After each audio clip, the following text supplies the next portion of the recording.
Ақмақтық пен даналық жұқпалы дерт сияқты тез сіңеді.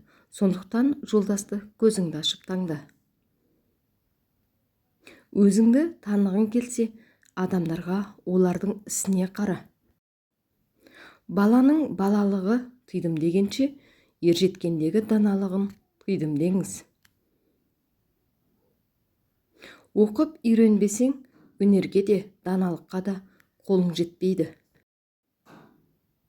Адам табиғаттың төресі, әміршісі, падишасы болу үшін жаралған. Бірақ үстемдік құратын даналық оған туа бітпеген. Ол ондай даналыққа білім арқылы жетеді. Көп адам даналықтан гөрі ақмақтықты таңдайды. Себебі ақмақтық күлдіреді, даналық жылатады. Даналықты үйрену адамды мықты әрі жанын жомарт етеді. Даналық ғылымның бастауы. Таң сәріде оянған дұрыс, себебі бұл әдет мықты денсаулыққа, байлық пен даналыққа жетелейді. Қол жеткізе алмайтын істен ертерек бас тарта білу даналықтың басты белгісі болып қала береді.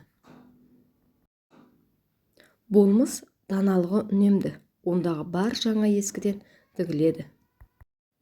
Жақсылық дегеніміз даналық пен білім. Орта жол даналыққа, ең жақын жол нүкте. Оған жетпеу, одан асып кеткенмен бірдей. Даналыққа үйреніп қол жеткіліксіз, оны пайдалана білу керек.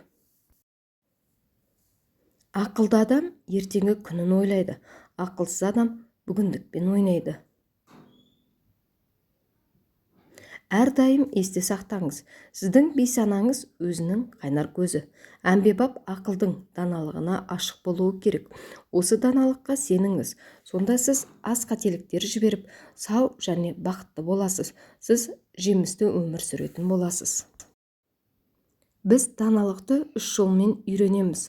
Ойлану ең ізгі жол, еліктеу ең жеңіл жол, және 3-ші тәжірибе жолы ең ауыр жол. Несие бұл ақшамен көрсетілген шыдамсыздық, дағдарыс бұл ақшамен көрсетілген қайта бағалы, үнемдеу бұл ақшамен көрсетілген даналық.